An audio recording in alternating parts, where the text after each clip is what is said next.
It is always desirable to be wise. It is good to be wise and to be with the wise. Napakalaking bagay na tayo po'y nakakapag-imbak, nakakaipon ng karunungan at kung paano natin ito gagamitin sa buhay. At mahalaga rin na tayo'y naliligid at may nakakasama tayong mga marurunong. How does the Bible describe a wise person? It's important to know yourself and others by the standards of the Bible. Ang ating pong pag-aaral ngayon, pinamagatan nating 10 marks of a wise person. 10 pagkakakilanlan sa isang taong maalam, marunong, at marunong gumamit ng alam sa ikatutuwid ng buhay. Our God, we thank you for this beautiful day. We thank you, Lord, that you are our God, our Savior, our Sustainer. We thank you that you give us our needs. Salamat, Panginoon, sa pahiram mong buhay pa at salamat po sa karunungang patuloy mo idinadagdag sa amin. Linisin niyo po kami, Panginoon, patawarin kami sa aming mga pagkakasala, punuan niyo nawa ang aming mga kakulangan at ngayon ay bigyan niyo po kami ng karagdagang karunungan. Buksan niyo po ang aming isip, ang aming tainga, ang aming mga mata at nang matanggap namin ang mga dapat tanggapin. Give us discernment, Father, so that we may be able to know your truth and that we may reject that which doesn't come from you. Teach us, lead us, be the speaker, O God.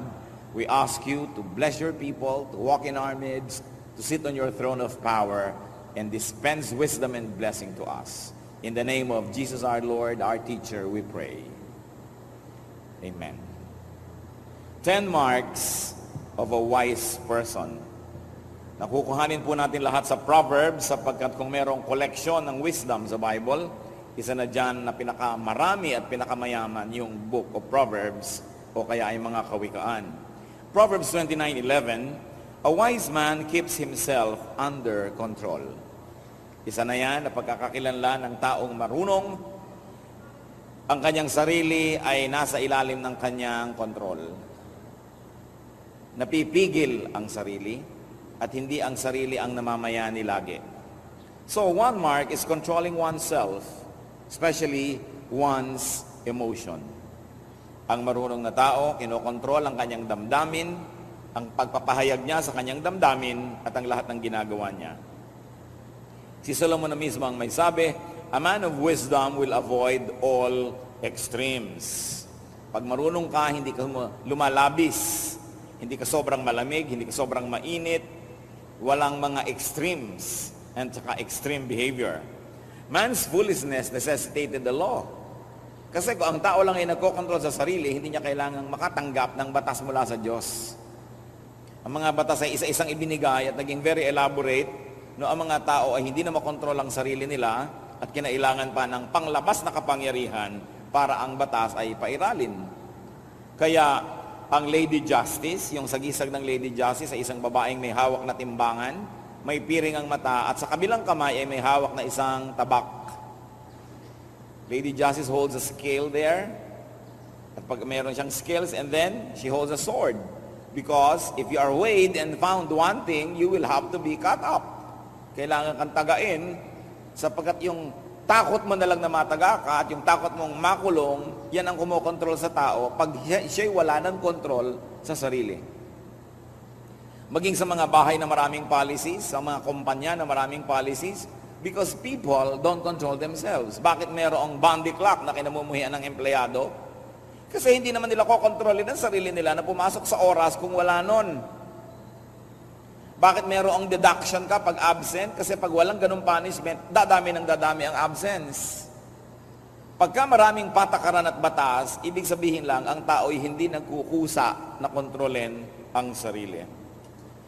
Sa pagkokontrol po sa sarili, hindi natin ibig sabihin yung sobrang control, not the repressive control that can lead to schizophrenia.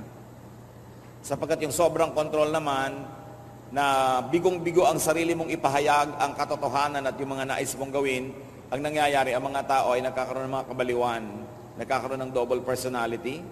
Ang hindi nila maipahayag sa tunay at normal nilang buhay, kailangan silang magkasakit, kailangan silang magkaroon ng abnormal situation para mapagbigyan na ipahayag yung hindi maipahayag. Kaya po sa mga pamilyang sobrang higpit ang mga magulang o ang mga matatanda, sa mga bayan o baryo o lipunan na masyadong maraming bawal, masyadong conservative, masyadong maraming control, diyan maraming nababaliw, diyan maraming sinasabi nilang napoposes, diyan maraming sinasabi nilang nakukulam, at kung ano-ano pa. Hindi po kulam yun at hindi possession. Pag sobrang ang tao ay sinisikil, yung hindi niya maipahayag, ipapahayag ng kanyang katawan sa ibang paraan. Kaya kung minsan nagsasalita na iba ang boses, tumitirik-tirik ang mata, bumubula-bula ang bibig, akala niya agad demonic possession. Most of the time, those are just people who have repressed feelings. Mga hindi ba ipahayag na damdamin. At hindi po ang pagpipigil nun ang pinag-uusapan natin. What do we mean? Control that is enough to keep social order and to keep one's dignity. Pero hindi naman sobrang control na meron ka ng gustong kainin, hindi mo kinakain, meron kang gustong sabihin na hindi naman magkakaroon ng isang napakalaking social disorder pag sinabi mo, o kaya ay social calamity. Hindi po yan ang pinag-uusapan. Pero yung hindi ka na nakakakibo, hindi ka nakakapagbigay ng opinyon, hindi ka na natatanong kahit kailan, sunod ka na lang ng sunod, yan po yung mga nagiging dahilan at nakakapagbigay ng mga uri ng mga psychological illnesses. Kaya sa mga very conservative towns, yun yung marami, ay nakulam si ganon, nahipa ng masamang hangin, etc., etc. Repressed lang yon. Baka mga babaeng gusto magpaligaw, ay paligawan ng magulang at mga kuya, nabaliw tuloy. Mga dabdaming di maibulalas at di maipahayag. Isa po sa magaganda nating gift sa ating kapwa ay hayaan sila mag-express. Sapagkat naiipon yan sa loob, yung pressure cooker man kailangang sumingaw. Sapagkat pag hindi nakakasingaw ay sasabog. Akala ng mga sobrang disiplinaryan, merong social order at may orderliness sa kanilang tahanan, sa kanilang organisasyon ko ang lahat ay hindi na kumikibo. Pero may panahon din na sasabog yon. So, well-timed expression is good, but a man of wisdom will control himself and his emotion so that he doesn't go to the extreme. Isa po yan na pagkakakilanlan ng taong marunong may control sa sarili. Proverbs 12:16, a prudent man overlooks an insult. Another standard by which wisdom might be gauged. Ang tao daw pong mahusay, marunong, mapag-isip, ay maraming pinapalampas, maging mga ituturing na pag-insulto o paglapastangan sa kanya. So, another mark of wisdom is staying calm when offended. Pagka po tayo ay na-offend, kung minsan ang feeling natin tayo nabastos, nalapastangan, papaano tayo sumasagot? How do we react? What are the usual foolish reactions? One is to prove who you are. Kung na-insulto ka, na-offend ka, kaya mo yung tao ng insulto sa iyo, ilalabas mo lahat ang iyong armas at wawasakin mo siya. Lalo't kung mas mataas ang iyong posisyon sa lipunan, o kaya sa kayamanan, o sa kapangyarihan. That's a foolish reaction. Another is to pick a fight. Na-insulto ng konti, mga hamon na ng babag, saksakan, patayan, barilan, ubusan ng lahi. A foolish reaction is to take a bloody and a messy revenge. Remember though that staying calm doesn't mean not correcting the wrong. It doesn't mean allowing yourself to be the offender's punching bag. Yun pong pagiging mahinahon ay hindi ibig sabihin tatanggapin nyo ang lahat ng ibinabato sa inyo nang wala man lang kayong katutol-tutol, at hindi ibig sabihin na tatanggapin nyo lahat ang mga panglalapastangan. Subalit kung itutuwid nyo man yun at gagawa man kayo ng paraan na iyan na itama, ay ginagawa sa isang mahinahon na paraan. Because wise people stay calm, they keep calm, and especially they keep themselves under control while addressing an offense. Hindi ibig sabihin na godly ka, tinanggap mo na rin, di ka naling kumibo. Kasi dapat ang liko ay tinutuwid, ang madilim nililiwanagan, ang marumi nililinis. And one approach of wise people to offense is they say, it's not really me who's the problem, but you. Halimbawa, nabastos ka, alam mo namang wala kang ginawang mali, pwede mong sabihin, hindi naman ako bastusin, talagang bastos lang siya. So siya ang may problema at hindi ko siya papatulan. Ang isa pong sukatan ng kadakilaan ng pagkatao ay yung pagpili ng pinapatulan. Kung lahat ay pinapatulan natin, ibig sabihin ay kasimbaba din tayo nung nais nating patulan. At ang problema sa nakikitabla, if you want to get even, you have to go down to the level of your opponent. So even transcontinental trains don't stop at every station. Even major airplanes don't land in every airport. So kung tayo po ay may nararating na taas at antas ng karunungan, namimili na tayo ng pinapatulan at dapat pakonti ng pakonti iyon. Proverbs 10:19, he who holds his tongue is wise. Yung marunong magtimpi ng pagsasalita, at sabi na iba, yung kinakagat ang dila para huwag na lang magsalita pa ito, ay isang uri ng karunungan. So restraining one's lips is a measure and a sign of wisdom. Still, this is under the self-control department, you will notice. Speaking too soon, saying too much can tie you down. Marami pong tao ang nalalagay sa alanganin, nakokompromiso, napapasubo dahil nagsalita agad o kaya maraming sinabi. Remember this, the unspoken word is still your slave. But every spoken word can already become your master. Naranasan nyo na ba yan? Na may magsasabi sa inyo, you promised me, sinabi mo, di ba sabi mo ganito? Di ba ang turo mo ganito? Pag may sinabi ka na, maaari na ngayong isumbat sa'yo, maaari na ngayong gamitin para kapilitin na kumilo sa isang uri ng direksyon. You will be compelled to behave a certain way because of the words you've already said. Wrong words can put you in trouble. Wrong words can hurt and offend others. Wrong words can misrepresent you. And remember, unbeautiful words, yung pinsan ng ugly, yung unbeautiful, unbeautiful words can trivialize and debase you. Kung minsan may kaganda-gandang babae, talaga namang napakaganda, pwede mo ilagay sa eskaparate o sa dambana. Naku, nung nagsalita na, 5 words pa lang gumuhuna ang lahat-lahat ng kanyang bantayog. Ganon din naman kung minsan yung lalaki may mga itsura. Kaya mahalaga pa, huwag lagi nagsasalita.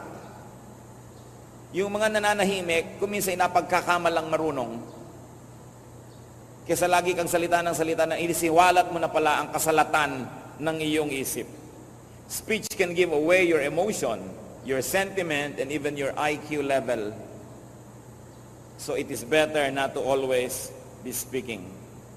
Because even a fool is thought to be wise if he employs well-timed silence. It's very important that we think before we speak. Sabi nga nila, speech is silver, silence is gold. If you have no golden nuggets to say anyway. Ang pagpipigil ng bibig ay isang senyales na ang tao ay marunong. Ang mga mangmang, napakabilis magbuka ng bibig. Hindi mo pa tinatanong, sumasagot na. Pinipigil mo na, ayaw pang tumigil magsalita. Laging isinisiwalat at ibinibilad ang laman ng kanilang isip na karamihay wala namang kwenta.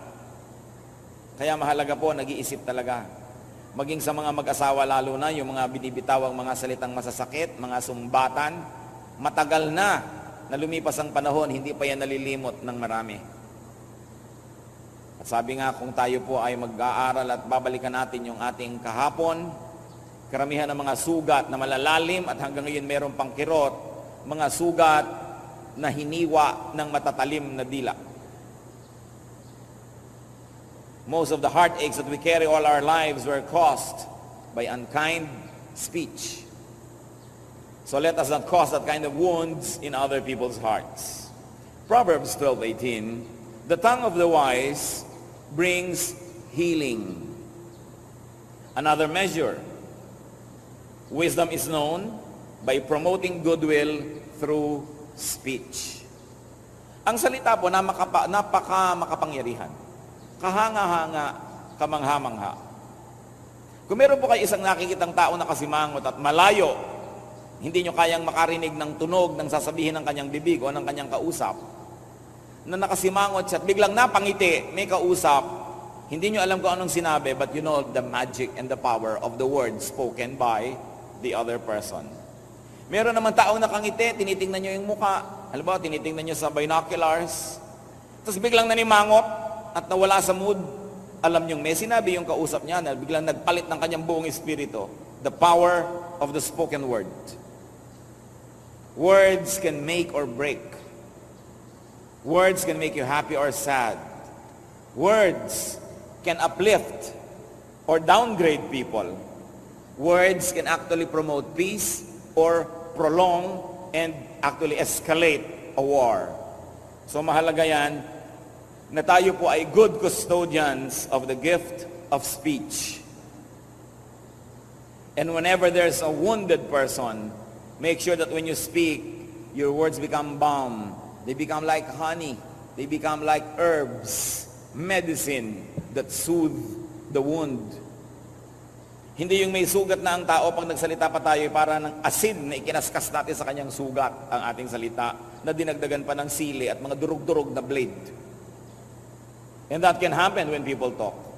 Masama na nga ang loob ng isa nung kinausap ko talagang nagpakamatay na. Nagkakagalit na nga yung dalawang tao nung nakialam ka't sumali, nagbarila na talaga sila. Hindi ito ang tamang paggamit ng pananalita. Words can hurt or soothe, can comfort or disturb, can damage or heal. And wise people employ words to heal persons, to heal relationships, to heal situations. Napakasamang sumpa ang isang taong matabil na walang nagiging bunga ang katabilan kundi mag-away-away ang mga nasa paligid niya. Isang napakalaking sumpa ang isang tao na pag sumali sa inyong buhay, napapagulo ang buhay nyo, napapaaway kayo, lumalala ang mga hidwaan dahil siya'y mapanggulo. So titiyakin po natin, una, hindi tayo yon, at pangalawa, iniiwasan natin ang ganong mga tao. Pansinin ninyo mga kapatid, may mga tao na pagka dumating sa inyong mundo, kumbagay kayo parang isang tahimik, no? Na tubig, ay pagka siya ay sumali, para kayong kinaukaw, at nahalukay na ang lahat ng putik sa ilalim at gumulo at naging burak ang inyong magandang pond. Sometimes you seem like a pond without blemish on its face. And then a troublesome person and a troublemaker suddenly throws a stone into the middle of your pond which sends concentric circles to your farthest shores. And sometimes it's not even those concentric circles, kundi nagkagulo-gulo ang buhay nyo. Iwasan nyo ang ganong mga tao. Yung tao na pagka kinausap kayo, mamaya pag alis niya, galit na kayo sa kagalit niya. Inis na kayo sa taong hindi naman kayo kanina inis. Dapat naisip yung, teka, nai-influensya niya ako. So we should promote goodwill through speech. Gawin po natin yung misyon. Araw-araw sasabihin natin, Lord, binigyan niyo po ako ng dila, binigyan niyo ako ng speaking mechanism, lahat ng mga alam ko at hindi alam tungkol sa aking pagsasalita, pati yung lungs, pati yung hangin, kasali dyan, sa paggawa ng mga salita. Isinusuko ko po ang aking bibig at ang buong capacity to speak before your holy presence. Use it as an instrument of peace and not of war. Use it to heal people. Ito po ay isa sa mga pinakamakapangyarihan na sandata na hawak ng tao, ang kanyang dila. At mahalaga araw-araw isinusuko natin sa Diyos at yung kalooban niya ang nasusunod. Sino po ba ang makapangyarihang tao? Abay, halos lahat ng tao, lalo yung nakakapagsalita, ay makapangyarihan. At kahit hindi yung nakakapagsalita physically, yung nakakapagsulat, yung nakakapagsenyas, nakakapag-communicate pa rin, kapangyarihan pa rin yun. Pero yung instant power, alam na alam niya ng merong power of speech. So, that power must never be surrendered to the devil, but instead to the power of the Lord. Let's review our speech, the way we talk, and the causes and the roots, the results of our speaking. Proverbs 14, verse 16. A wise man fears the Lord and shuns evil.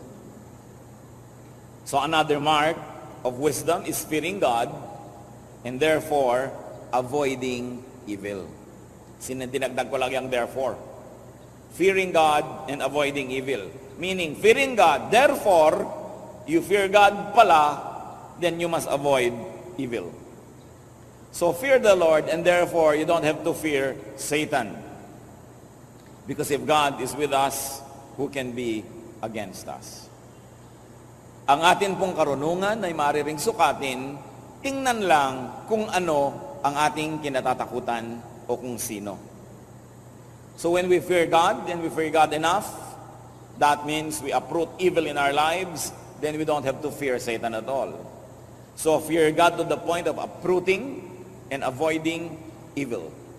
May mga nagsasabi, natatakot ako sa Diyos, meron akong banal na takot sa Diyos, pero hindi naman afraid enough to uproot evil in their lives. Dapat sapat yung takot natin sa Diyos na kumilos tayo upang bunutin, wasakin, at wakasan ang mga maruruming bagay sa ating buhay. Proverbs 13:1. A wise son heeds his father's instruction. Of course, masyadong makalalaki ang kultura ng Israel. Kasama din dapat dito yung a wise son heed his mother's instruction, or a wise daughter heeds his father's or mother's instruction. Lagi lang kasi sa Bible, example, mga lalaki, dahil sobrang nakakiling sa kultura ng lalaki ang kultura ng Israel. Pero yan ay symbolic of all humanity, and that should be the reading. So another and very important sign of wisdom is accepting parental guidance. Knowing that your parents, very generally speaking, are good to you. That parents are more experienced and well-intentioned. So parents man o superior man or senior, dapat tayong nakikinig. Pag tayo po'y sumusunod sa nakakataas sa atin at mali pala ang nangyari, hindi tayo masisisi dahil sumunod naman tayo. Liban na lang kung life and death yung kamalian na wala na magkakasisihan dahil namatay na kayo sa kamalian na yon. So hindi na pinag-uusapan. Yung mga kamalian lang tulad ng ikaw ay amo, may driver ka. Sinabi mo kay driver, pupunta tayo sa ganon, at bigla mong nasabing, o lumiko ka dyan, kumanan, at hindi iniliko ni driver.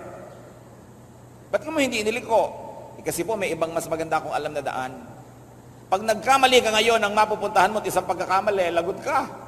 Kasi hindi mo siya sinunod. Pero kung sinabi niyang lumiko ka dyan, at lumiko ka nga, at mali pala, sasabihin lang niya, ay, mali pala, o balik, hindi ka mapapagalitan. Sinasabi ko, liban na lang sa mga life and death situation, na pangit pala yung pinapapunta sa'yo, siyempre hindi ka dapat sumunod. Pero yung sa maraming mga bagay na hindi naman napapanganib ang iyong kaligtasan o buhay, obey your superior. Because if your superior is wrong, he will not use his power against you. But if you are wrong and you disobey, you can expect the powers of heaven coming crashing down upon you. So dapat kahit mas marunong ka sa tingin mo doon sa nakakataas sa'yo, marunong kang sumunod. Dahil siya ang may kapangyarihan over you. And very especially children. Parents, maliban na lang that they are abnormal, at siguro 0.001% lang yun. Parents love you. Parents are only after your welfare. So whether you understand them or not, obey. Unless it is obvious that your obedience will lead to your personal disaster and that there's no doubt that it will lead to that, then you may not.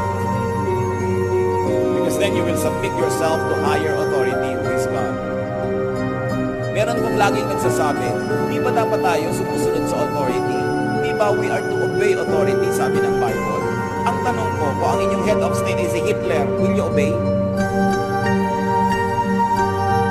Bakit ang mga komadrona sa Egypto, ang may authority, yung Pharaoh, sabi ng Pharaoh, pag may mga nanganak kayong kababayan ng mga Hudyo, patayin nyo ang mga lalaking bata. Dahil natatakot ang Pharaoh, dumadami na yung mga lalaking Hebrews.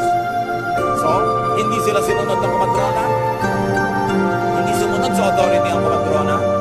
Dahil mali ang authority, anong ginawa ng Diyos? Pinagpala ang mga komadrona ng ito. Siguro ang mga old maid, dahil ang sabi sa Bible, binigyan ng kanyang asawa at pamilya ng Diyos. Si Rahab, meron siyang sariling bayan, meron siyang sariling hari, at nung pinasok ng mga anak ng Diyos ang kanilang bayan, ang mga espiya, itinago ni Rahab, mga kalaban ng kanyang bayan, kalaban ng kanyang hari. Pero anong nangyari kay Rahab? Pinagpala siya ng Diyos. sabi ko sa inyo, hindi lang kayo kukuha ng isang verse at sasabihin nyo, obey authority, na kahit na isang halimaw ang authority, obey ka ba ng obey? Kahit na peke ang authority, obey ka ng obey. Kailangan tinitingnan mo yung higher truth, yung higher calling of God's reason. Because the Bible is full of examples when in disobedience to authority actually led to blessings. When the authority has no moral mandate, when the authority is not supposed to be there, or nagpapagawa ng mali, you must withdraw your obedience because your obedience must be given to the higher authority, and that is the essence of God's teachings. Pinipili ang authority sinusundan. Huwag nating paluktutin at maliin ang scripture at huwag nating ilipitin ang application para lang sa mga personal na interes ng mga makapangyarihan. Siyempre, ang mga makapangyarihan laging sinasabi, obey authority, kasi pang blackmail nila yan sa mga taong naniniwala sa Biblia. But don't get only one verse, read the whole Bible. And you will find that true authority comes from God, that true authority is truthful, that true authority is legitimate. Because if those standards are not met, then authority is not genuine and you may not obey. Mahalaga yun na nakikita natin because authority has been misused by so many parties, so many people in the whole history of mankind. E paano kang head of state ni si Idi Amin? Kinakain ka na niya, obey authority? Pinipili yan. Tinitingnan mo kung merong moral compass at kung merong moral foundation of authority. Because if it is immoral, you should not in fact obey.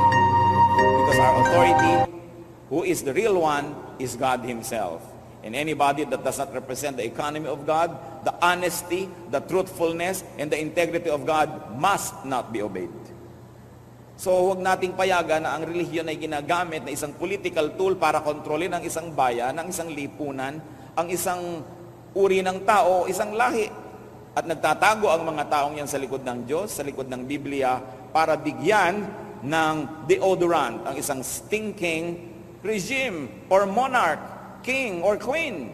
Kaya nag-iisip-isip ang mga anak ng Diyos. Hindi basta-basta kumukuha na isang verse tapos alipin ka na ng verse na yon, against all reason sumusunod ka. But, going back to the authority of parents,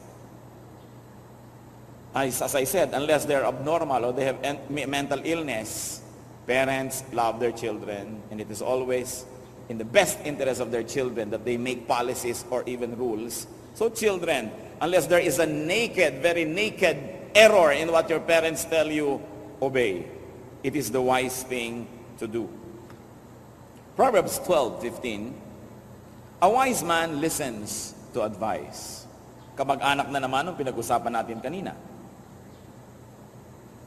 So another measure of wisdom is accepting counsel. Meaning this time not only from our parents, but from any wise person. Binigyan tayo ng dalawang tainga at isang bibig, so we will listen twice as much as we talk. Ang problema sa mga tao, sometimes we talk twice as much as we listen, or we never listen at all. Nakakita na ba kayo ng nag-aaway na tao, lalo yung mag-asawang nag-aaway, na parehong nagsisigaw, parehong nagsasalita, walang nakikinig? So ang ending niyan, balibagan ng aparador, hagisan ng plancha, ng electric fan, kung anong mahahawakan, kotse, ihabalibag sa asawa kasi walang nakikinig. Mahalaga, we accept counsel. But remember this, listening to counsel doesn't mean obeying all the time. Hindi ko nakinig ka sa payo, obligado ka nang sumunod sa payo na yon. Ang mahalaga lang, give it a chance to be heard.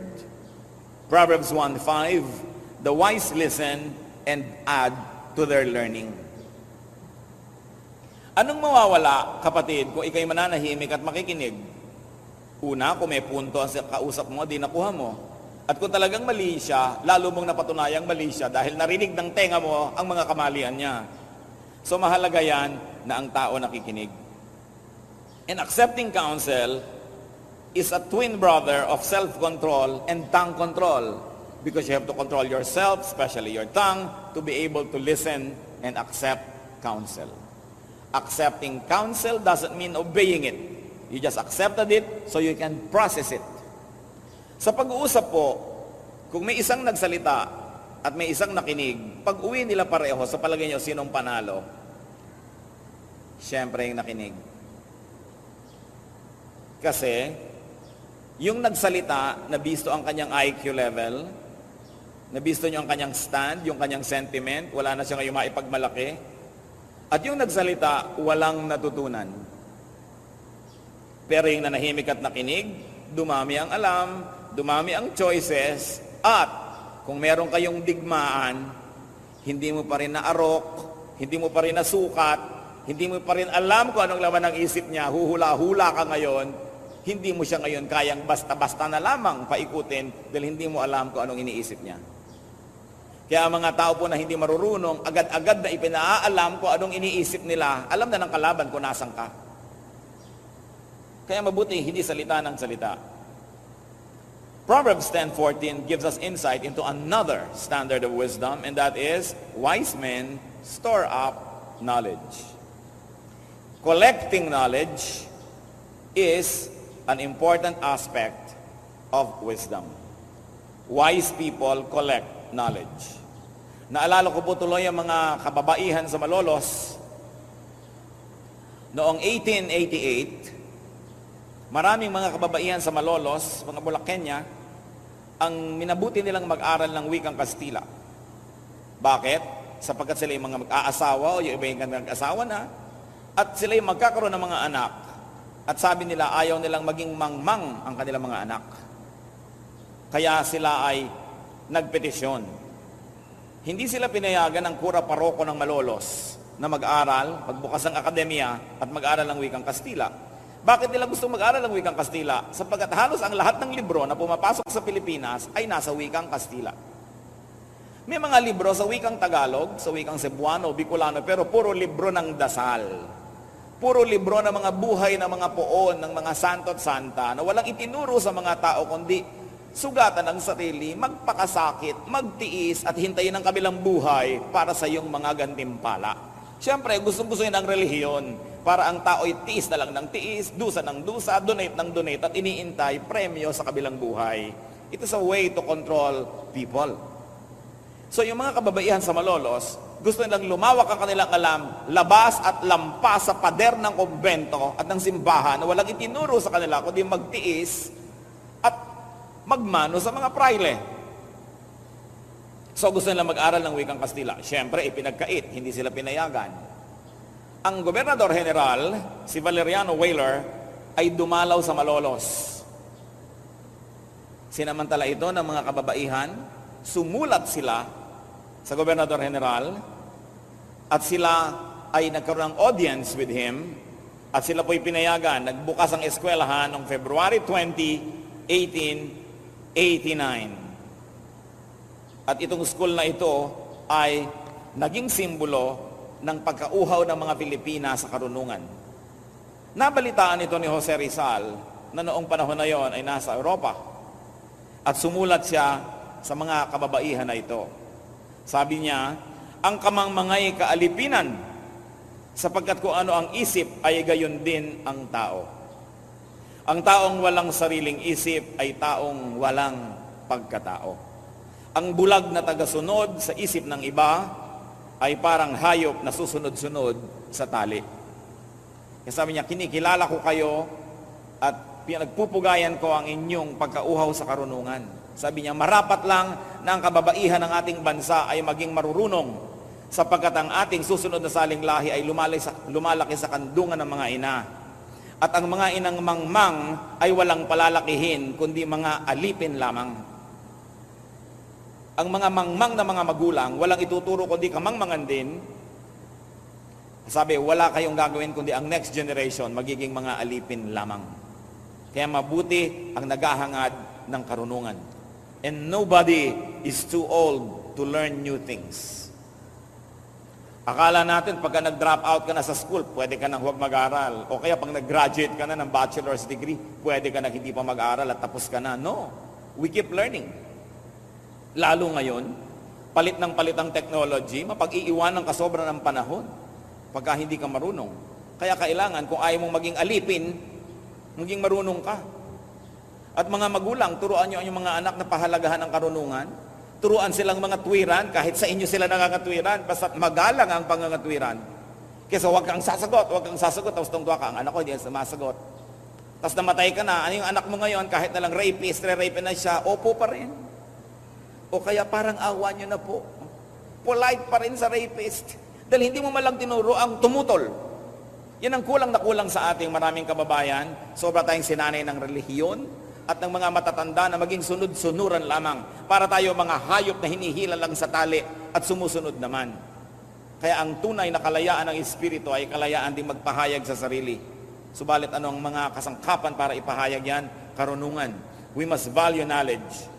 Kaya lang, katulad ng pagbabasa.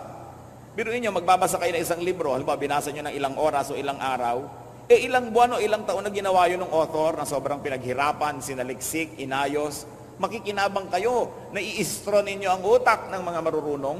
Napapakinabangan natin ng napakaraming pagpupuyat at pagpapagal ng mga nananaliksik sa konting pagbabasa. And this is what we have to develop as a society, as a nation, the habit of reading.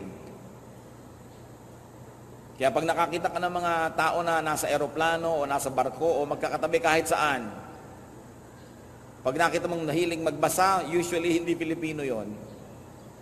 Dahil mga Pilipino, daldalan, kwentuhan ng kwento. Uy, ano yung Q-text mo? Anong brand yan? Mamaya, 3 oras na pinag-uusapan yung Q-text ng katabi. Ang Q-text nga ng kumari ko, ganito ganyan. Hanggang umuwi na lang sila, wala namang nadagdag sa kaalaman nila. Hindi naman masama magkwentuhan, mabuti yan. It's a very nice social activity. Pero lagyan nyo naman ng hangganan. Hindi walang katapusang kwentuhan, wala namang narating ang utak. Parang sumakay sa Ferris wheel, kahit 100 ikot, pagbaba mo, nandun ka pa rin, hilo ka pa. At marami po mga tao ganon, kahit makipag-usap kayo sa kanila ng 10 araw, pag uwi nyo, wala pa rin kayo napala. Sayang ang oras. Ugaliing magbasa. Makinig ng mga bagay na pakipakinabang at manood ng mga makabuluhang mga bagay. Dapat pinipili ang mga pinapanood sa TV. Siguro 85% ng mapapanood nyo sa Philippine television, nakaka-brain damage lang kayo, mabuti pag huwag na manood. Pero may mga matitino naman, piliin lamang. Pero yung mga pa-contest na A, pula, B, blue. Ano ang A? Ang sasagot pa ba? Blue. Meron pang green. Tapos pagtatawanan ngayon, tuwang-tuwa ang mga tao sa kanilang mga kamangmangan at mga kahibangan. Mga contest na walang kakwenta-kwenta, mga ililipat mo yung bola sa kabilang balde, takbo ka ng takbo, bola dito, bola doon, bola dito. Trabaho yun ng mga koneho. Mga lobong pinapaputok, mga tubig na pinapasabog, hindi yan para sa mga taong nag-iisip. Kaya napakalaki ng pananagutan ng multimedia sa kamangmangan ng bayan na ito.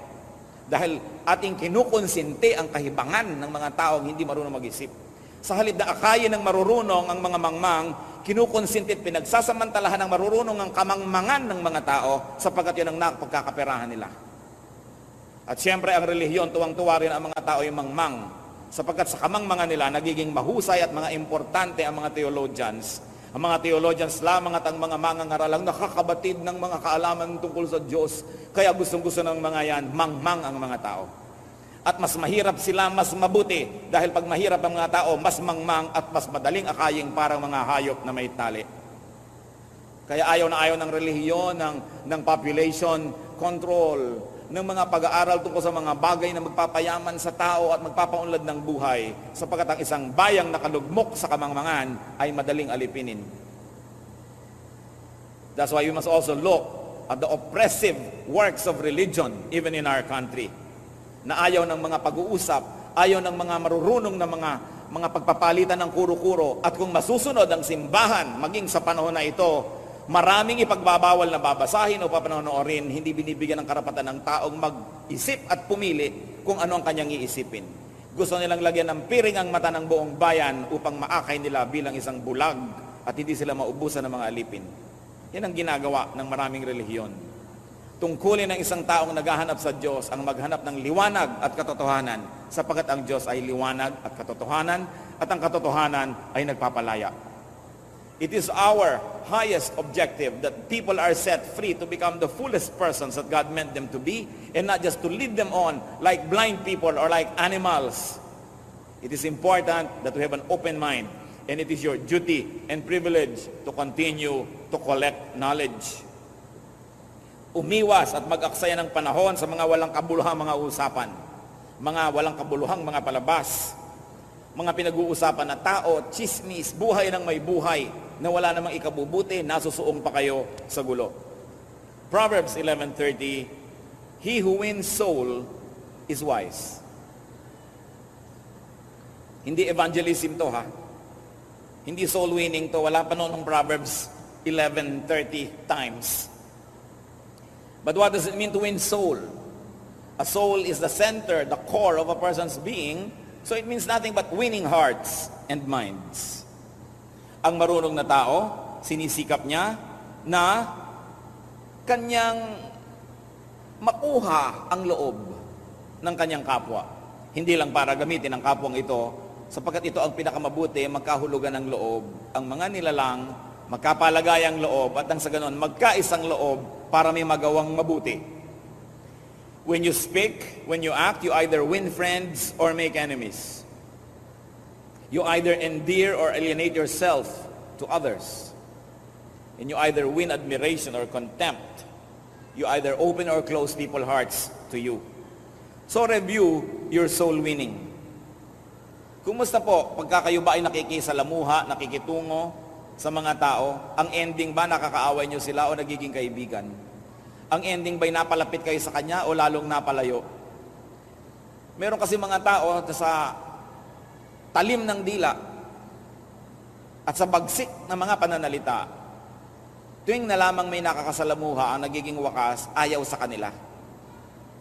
Kaya dapat i-review natin dito, am I winning souls? Sabi kasi, he who wins souls is wise. Why? Because a person who doesn't like you can use all of his energy against you. But a person who likes you can use his energy to help you.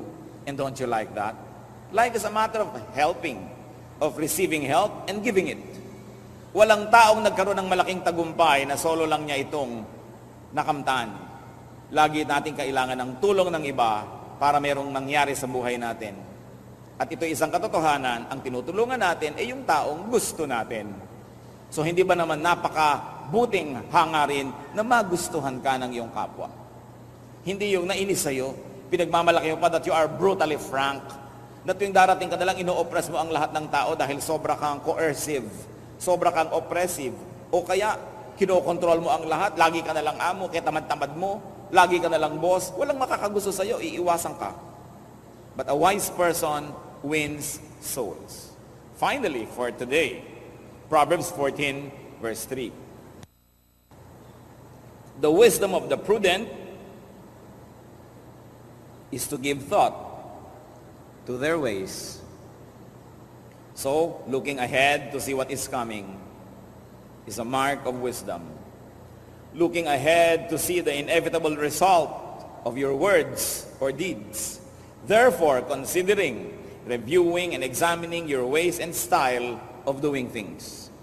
Ang taong marunong, tumitigil, binibitawan ang ginagawa, nagmumuni-muni, at nag-iisip-isip kung ang paraan ng kanyang pamumuhay ay mabisa, mabuti, at mabuti. Kung nakita na natin ang paraan natin ng pagsasalita, o paraan ng pakikitungo, o paraan ng pagtatrabaho, o paraan ng pamumuhay, ay walang natutingin ito na doon. Dapat ba tayo magkatubili ng palitan ng ating A wise person reflects and gives thought to his ways. Iniisip niya, tama ba? Maganda ba ang pamamaraan? Epektibo ba ito? Tama ba ang pag-handle ko sa aking mga anak? Tama ba ang pakikitungo ko sa aking asawa? Tama ba ang pakikitungo ko sa aking mga manugang, sa aking biyanan, sa aking kapitbahay? Kasi malalaman niyo naman kung tama o hindi. Pag hindi tama ang paraan natin, para kayong nagsuot ng sapatos na naglalakad, ramdam na ramdam mo yung may bato sa loob. At ganun ang buhay na hindi tama ang pamamaraan.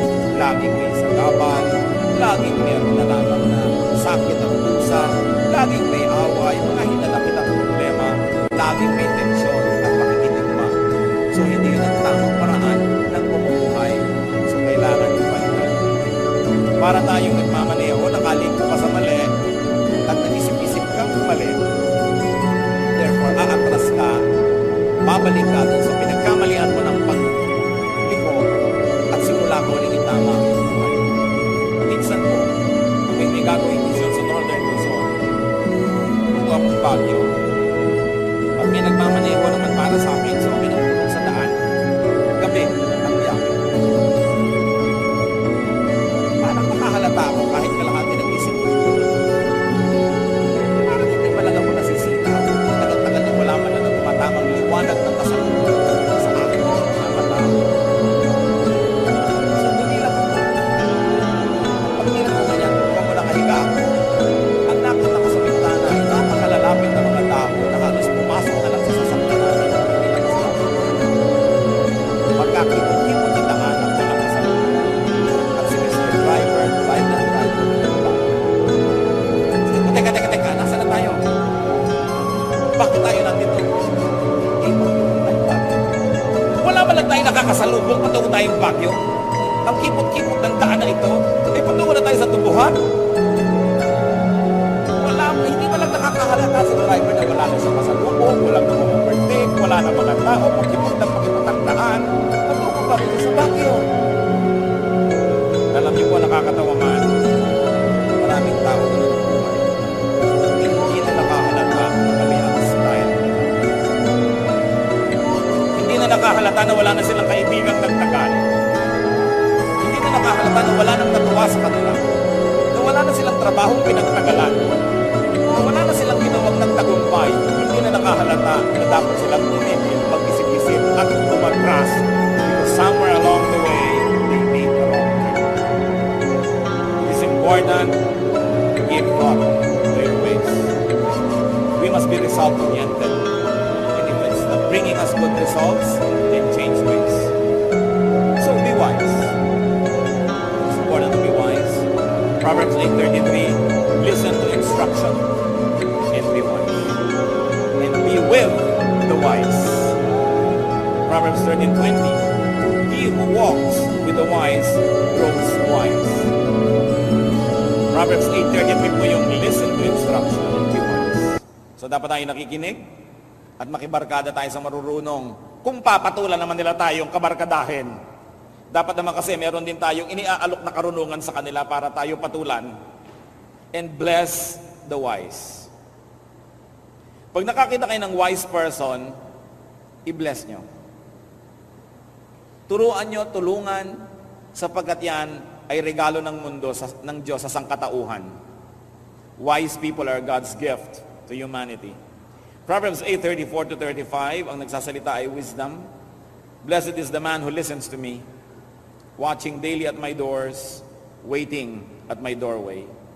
For whoever finds me finds life and receives favor from the Lord. Salamat, Ama, sapagkat maaari kaming tumanggap ng pabor mula sa inyo, pabor ng karunungan.